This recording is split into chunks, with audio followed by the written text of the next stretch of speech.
Welcome to another episode of the Ignite podcast. We have a very exciting guest joining us today, Mike Julian from Definitive Healthcare. Welcome, Mike. Thanks for having me, Rich. Happy to be here. We actually met getting locked into an aquarium together. So that's another story for another day, but maybe if we have time at the end of that podcast, we can get into a little bit of that, but definitely a fun way to meet. So in this podcast, we're going to be talking a little bit about the work that Mike does with his team at Definitive Healthcare. They are a HIPAA compliant data solution that essentially allow you to implement an audience targeting strategy to engage with the right patient populations. And I'll let Mike explain it a whole lot better than I can, but push that to the sort of digital marketing channels that you use on a daily basis, like paid social and programmatic display, etc., OTT, CTV. So a fantastic way to expand the capabilities that you probably already have in terms of your digital marketing efforts on search, organic, paid search. So without further ado, give us a little bit of an overview of Definitive Healthcare, Mike, and what value you really bring to the healthcare space and the healthcare marketing world. Yeah,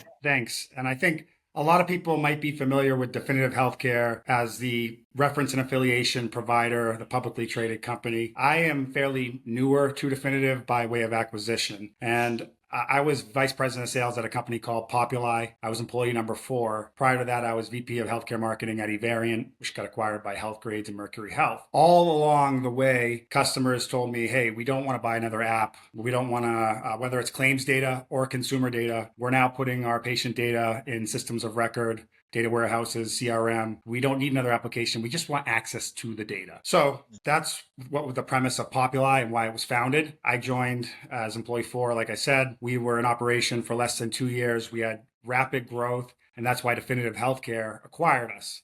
And really, they acquired us for a couple of key reasons.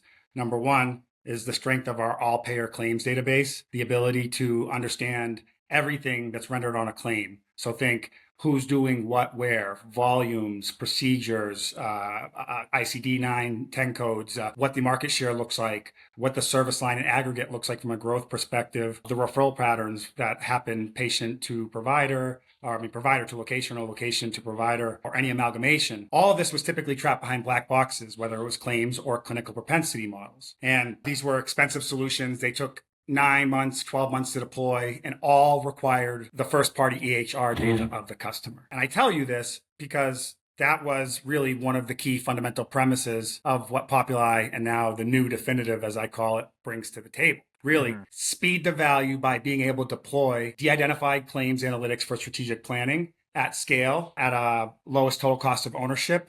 That it's not about having more data. Everyone talks about more data, this and that. It's about having more usable data. The old way for claims was I tell someone my requirements, I wait 3 weeks, I get something back and it looks like an Excel pivot table, and that's for strategic planning. And for marketers, they barely have access to claims data a lot of the times. And for understanding what their market share looks like when running a campaign, say like ortho, women's care, cardiology. But then the second piece that Populi brought to the table, and Definitive really wanted the claims asset, but we also bring the consumer targeting piece, which, as you know, is a hot topic. Some of the challenges that I saw over the years and what's resonating with customers today look like this. All are trying to do more with less. They have 20% reduction in budget, and there's no amount of limit you can spend in search, social, any of these channels. Number 2, risk mitigation and the changing compliance and laws, whether it's HIPAA or OCR compliance, and how do you deal with the cookieless future? And I always think that there's a blog post with a cookie monster involved whenever I start talking about this topic. Aside from that, it's targeting people to get the best return on ad spend and doing this in a way that is risk adverse to the organization. So historically, all of the solutions out there that do propensity models, whether it's one that I worked at or some of the others of the world, such as the Clarifies or the Optums, they build propensity models, again, off of that first-party EHR data feed. That makes it expensive to the organization and time-consuming. And look, there's nothing wrong with building models off your first-party data set from a population perspective and risk stratification perspective,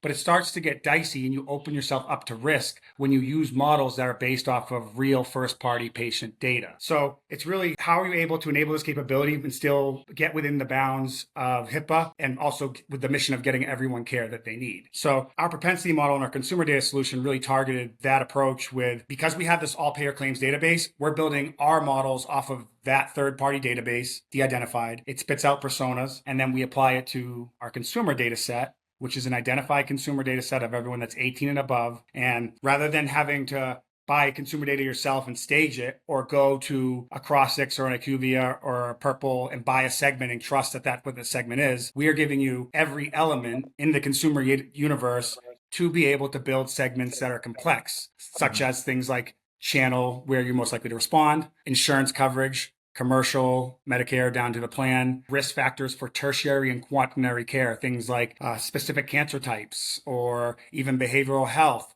We get new model requests all the time. And the secret sauce really for Populi Definitive, now we go and we support the supply and demand side, the entire life cycle of the ecosystem. We save customers money on having to buy multiple data sources. We mitigate risk by having that sort of separation of church and state. And we really can start small and grow regardless of the use case. And so in marketing, so to speak, really test and prove out things like, does this data targeted provide incremental uplift, A/B testing at scale, as well as enrichment. Everyone has existing patient data in their EHR, but we can tell you more about those existing patients by appending our data set, which helps with persona development and content strategy. I know that was just a brain dump of all the things that we're doing, but too long, didn't read. It's a brand new Definitive Healthcare. Now that they've acquired Populi, we have advanced claims analytics for strategic planning, and we have a plug and play, third-party, HIPAA-approved propensity model solution that is consumption-based. It allows organizations to do better targeting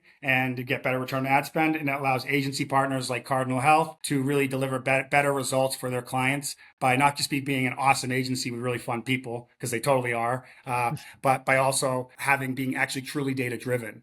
I think that's the offering of what we're doing, and that's a paradigm shift. And it really resonated with our customer base, given the state of play with all the CRM acquisitions and consolidations, as well as the changing regulations and the changing competition landscape. Yeah, I mean, the thing that I've really noticed from the agency side is, especially, coming from an agency that has historically been heavy on the search side, is that when you get into some of these verticals, what you see is search can perform well, but in terms of the lead quality that it drives, a lot of that lead quality could be, the wrong payer. They might not progress through and become a patient because they're not clinically suitable. There's a number of reasons why search can drive very cost-efficient leads that then just don't turn into patients. And I think what this allows for is it allows for a much more sophisticated approach to not only how do I find people who are seeking out my services and my treatment offerings, but how do I find the right people? Because dollars are often finite. And that's another thing that we notice, right? Is that, to your point, you can spend infinite amounts on these channels. The equation is not, can I spend enough? It's how should I spend the dollars that I have to maximize that return? And a lot of the conversations that we have with marketers on our side, I don't think they're even really thinking about their payer strategy and how to engage with people with the right plans or the right payers to maximize that return. And even some of them don't even know the difference in the reimbursement rates that they're getting from different payers. And this allows you to really dig into that and really focus on those highest value prospective patients that you can bring in the door to make sure that marketing is as effective as it can be in driving revenue for the organization. Totally agree. It allows us to have better quality conversations and hold ourselves and our customers accountable. And so claims tells us historical, but predictive marketing tells us future. And many people have access to their own patients, but it's the rest of the market. And to go kind of back to what you were saying about search, it's never going to go away. And it is a great lead producer. And of course, we want to be omni-channel, but what is the best use of that spend by channel as we orchestrate our efforts? How can we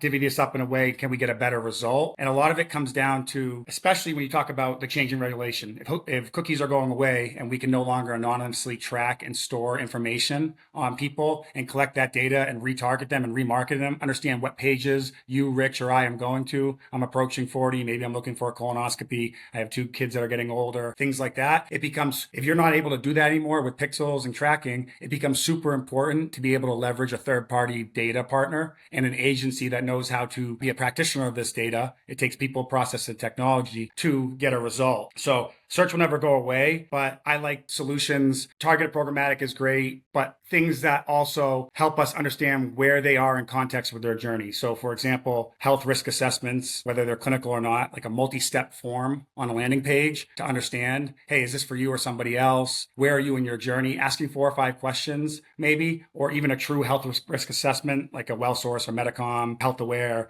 that give you a score that you can then follow up and triage appropriately. So someone that is like, I'm looking for a second opinion for breast mammo cancer versus I'm just trying to get information about annual screening, and we can triage and engage these people appropriately and in turn optimize our spend. I always say, I have 7 siblings. I grew up in Maine, rural Maine. I like to spend the money like it's my own. And so it's about being good stewards of the organization and also getting people the care we need. To know is to serve. We want to help our customers know and better understand their current patients as well as future patients, so that then we can also understand, help maybe drive capacity. A lot of the discussions aren't just drive more leads. It's, hey, we're a market leader in our area. We have 80% market share. It's when I have capacity that bubbles up in core service lines like bariatrics, oncology, et cetera, that I need to be able to fill it smartly. And filling it smartly doesn't mean, oh, we only want commercially insured people. We want to get everyone the care that we need. And we have social determinants of health data too. But if there's no margin, there's no mission. And so as marketers, they have a limited budget that they spend. And if we can show them they're getting 3x or 5x for every $100,000 that they're spending in a campaign, they're going to get 300,000 or 500,000 in contribution margin or lifetime patient value. Educating them on how to go beyond clicks and impressions and to have that level of competition is how you up-level marketing to be a cost center to a true revenue generation hub. So, I mean, that covers a lot of the search, the HIPAA, and the actual quality of targeting. And it also goes down to also referral targeting physicians too. We don't want to waste money. We want to do things that are going to drive the biggest impact. So if marketing campaigns perform super well and they're generating revenue for the organization, that opens up opportunities to invest in things like access to transportation campaigns and partner with Lyft or Uber to get people last mile to make sure they're showing up, or to healthy food initiatives so that we're actually giving children in underserved communities good healthy meals so that they don't grow up with comorbidities. And as someone who grew up in Section 8 housing and an underprivileged area, that's like super important to me. I'm on a board of a nonprofit that helps folks succeed through college that are first gen or been in foster care and emancipated. So I like to take that lens in healthcare as well, not to go off topic from search. It's not just about driving leads and driving the calculus of some sort of formula to see we're going to spend and this is going to be the result. These are lives are involved in this, and how can we be good stewards of the systems brand as well? I throw a lot at you there, Rich. So No, I appreciate that. I mean, I think you're absolutely right, in terms of it's about connecting the right people with the right care and making sure that all populations get the right care and that we're allowing healthcare providers to engage with the right patient base. That's what this is all about, right? In some instances, yes, there are going to be providers out there that are seeking commercially insured patients where they get higher reimbursements, which is what we just spoke about. But other providers are going to be seeking to better reach a Medicaid or a Medicare population where they can really help them and do great things for them. So all very, very important things, and things that, the ultimate mission of why we're here. But the other thing that's great about your product, right, is, and I know we're kind of talking about more of the supply side piece, but I mean, ultimately you guys are an analytics product at the end of the day, or at least what you guys do is predominantly an analytics product, and it can be used you mentioned a number of different use cases here, but can really help you zoom out and see the landscape and see what's going on. One of the things that you could be thinking about here is things like de novo strategy, right? I'm a healthcare platform. I'm a multi-location healthcare platform. Where should I open my next location? Definitive is a great solution for that, right? Because you can see where those patient populations are. You can get pretty granular in terms of the geographies. You can understand where competition is, how saturated a market is. There's a lot of benefit here, right? In terms of not just beyond, I know this is a marketing podcast and we're talking about marketing, but even beyond that for operational use cases as well, there's a huge benefit in terms of what you guys offer with the data. Yeah, I would totally agree with you. Real world use case, for example, we engaged with a customer in Florida that does cancer centers, and they said, we have 2 locations located within 5 miles of each other. Which one should we close and why? And, other types of engagements are, like you said, should we acquire this this practice is the money that they're asking for. Do their historical volumes actually justify this? Do we think it's going to be a good acquisition? As well as where should we open up primary urgent care locations? So whether it's acquire or build, it's all about understanding the population and historically what the market share landscape looks like. And it's important, and it does dovetail into marketing. Obviously, we think about direct to consumer and the service line marketing that you and I know and love every day,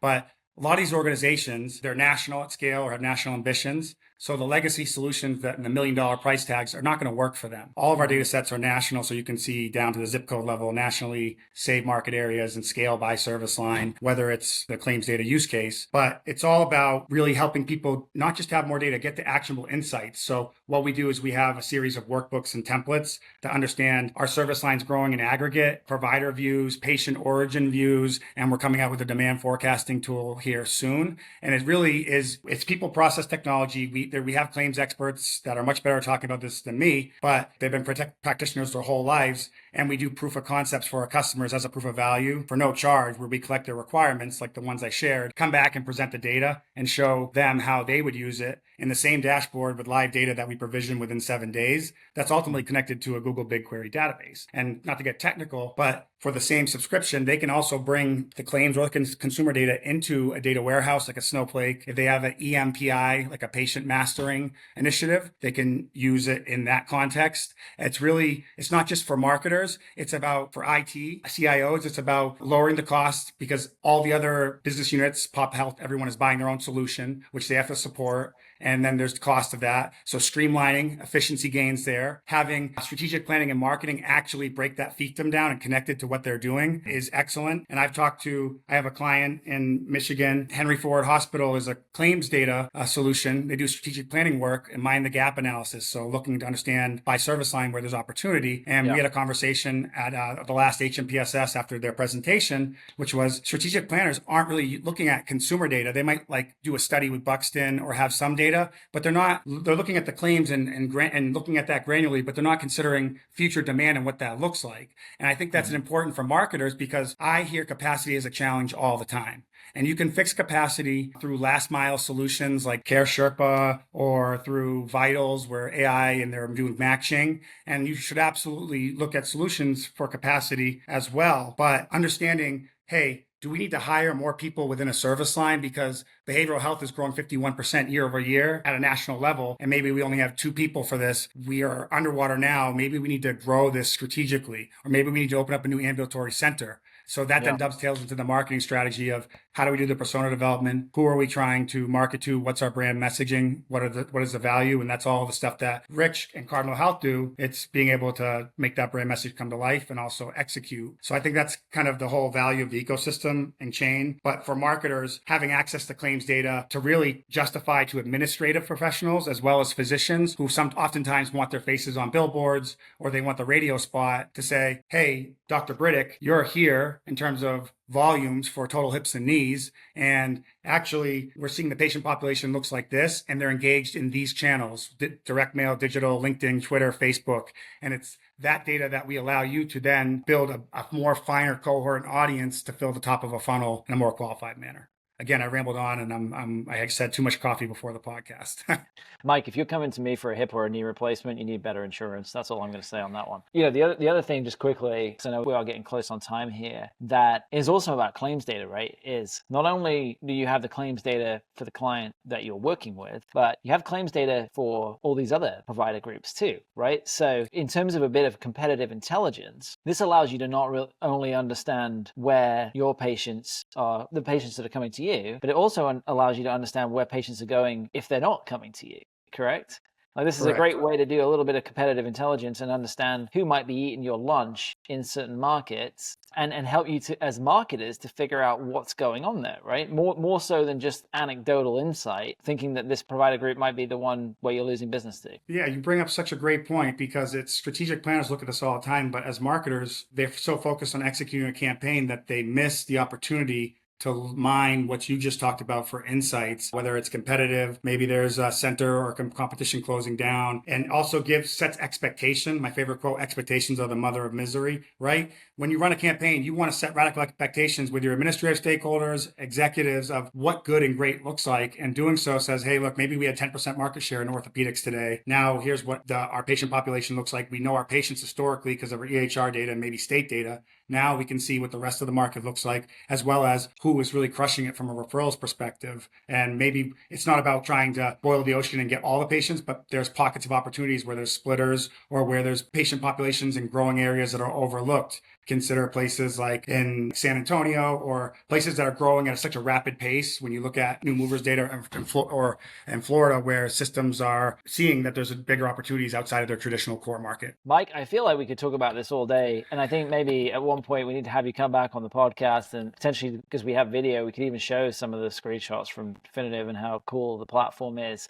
But if you're not aware of Definitive, please go check them out. Mike will be there to steward you and answer any of your questions, I'm sure. But it's been an absolute pleasure having you on the pod, Mike. And where can people find your stuff? So you can find me on LinkedIn, Mike Julian. You can look at Definitive Health's website at definitivehealthcare.com. Look under Population Intelligence for Consumer, or look under Claims Analytics. Reach out to me or Rich if you want to explore doing a proof of concept on the claims or understand predictive consumer counts in your market. Happy to do that. It costs nothing to look at data. Nothing happens in one call. I'm not even the sales guy. I just get easily excited about this. I know I dominated the pod. I'm sorry. We didn't get a chance to tell a Locked in the Museum story, but I'll just end it by saying it was an awesome event that was sponsored by Cardinal and Fresh Paint, which is an awesome HIPAA solution if you're producing lots of content as an organization. It was at the Georgia Aquarium. Beautiful dinner. Excellent time. Come to leave, and we were locked in there. It took us about an hour to get out. And that Rich had the unfortunate pleasure of sitting next to me. And that is how you got this verbal flow podcast today. So looking forward to doing it again. Happy to help. And thanks for having me today, Rich. Of course. Always a pleasure to have you, Mike. And thank you so much for your contribution to Ignite. Goodbye, everyone. Next time you'll be joined by your usual host, Alex Membrio, who has been locked in a room developing dad jokes for his LinkedIn profile. But he will be back to join us shortly. All right. Thank you, everyone.